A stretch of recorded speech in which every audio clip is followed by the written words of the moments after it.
الحرام إلى المسجد الأقصى الذي باركنا حوله لنريه من آياتنا إنه هو السميع البصير صدق الله العظيم.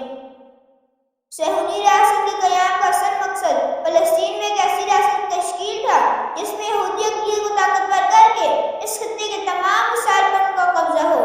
صہیونی تحریک کی بنیاد پر گریٹر اسرائیل کا تصور پیدا ہوا جس کا مقصد نہ صرف فلسطین بلکہ پوری مشرقی وسطی کے علاقوں کو اپنے زیر کنٹرول لانا تھا.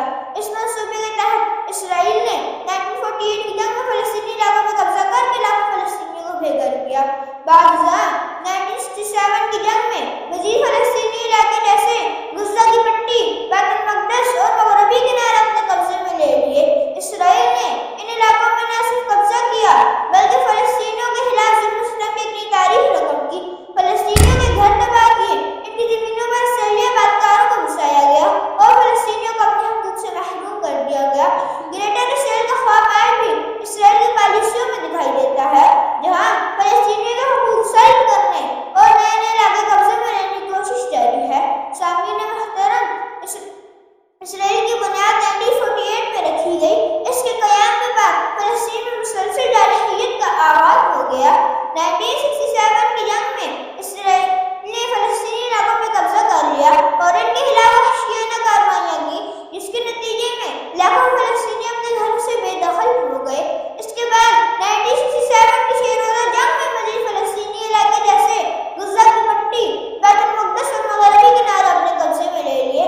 اسرائیل نے ان علاقوں میں نہ صرف قبضہ کیا بلکہ فلسطینیوں کے خلاف ظلم و ستم کی نئی تاریخ رقم کی، فلسطینیوں کے گھر تباہ کیے، ان کی زمینوں پر اسرائیلی آبادکاروں کو بسایا گیا اور فلسطینیوں کو اپنے حقوق سے محروم کر دیا گیا.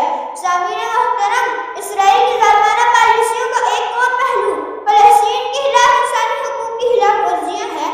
اسرائیلی فوج نے فلسطینیوں کے احتجاجی مظاہروں پر وحشیانہ طاقت استعمال کیا اور غیر مسلح فلسطینیوں کو قتل کیا. اس کے علاوہ فلسطینیوں کے لیے جیلوں کا ایک نیٹ ورک قائم کیا جہاں فلسطینی سیاسی قیدیوں کو قید رکھا جاتا اور ان پر تشدد کیا جاتا. فلسطینی بچوں کو بھی جیلوں میں ڈالنا اور ان پر ظلم کرنا اسرائیل کا معمول بن چکا ہے. سامعین محترم، بیت المقدس مسلمانوں کے لیے اہم مقام رکھتا ہے کیونکہ یہ شہر پہلی قبلہ اور مسجد الاقصیٰ کی مسکن ہے. مسلمانوں کا ایمان ہے کہ اس شہر میں نبی کریم صلی اللہ علیہ وسلم کی معراج ہوئی تھی اور اسی لیے یہ شہر عالم الاسلام کے دلوں میں خاص مقام رکھتا ہے. تاہم اسرائیل کے قیام کے بعد بیت المقدس کو قبضے میں لے لیا اور اسے اپنے دار حکومت کے طور پر تسلیم کرنے کی کوشش کی. اسرائیل نے اس شہر کی اسلامی شناخت ختم کرنے کے لیے مسجد الاقصیٰ اور چند اسلامی مقامات کو نقصان پہنچایا اور فلسطینیوں کی عبادتگاہوں پر حملے کیے. سامعین محترم، امت مسلمہ کی ذمہ داری ہے کہ وہ فلسطینیوں کی حمایت کریں اور بیت المقدس کی آزادی کے لیے جدوجہد کریں. اس مقصد کے لیے مسلمانوں کو ہر سطح پر متحد اور فعال موقف اختیار کرنا ہوگا، چاہے وہ سیاسی، اقتصادی یا اخلاقی حمایت کی صورت میں ہو. مسلمانوں کو اپنے مسائل مطرح کر کے فلسطینیوں کی مدد کرنی چاہیے اور عالمی سطح پر اسرائیل کے مظالم کو بے نقاب کرنا چاہیے. اس کے علاوہ مسلمانوں کو اپنے مسلح افواج اور تنظیموں کا ساتھ لانا ہوگا تاکہ اسرائیل کی جارحیت کا مقابلہ کیا جا سکے.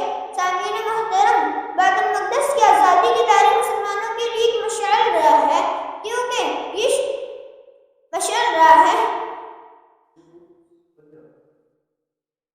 مسلمانوں کے لیے ایک مشعل راہ ہے. حضرت عمر بن خطاب رضی اللہ عنہ کی قیادت میں 637 عیسوی میں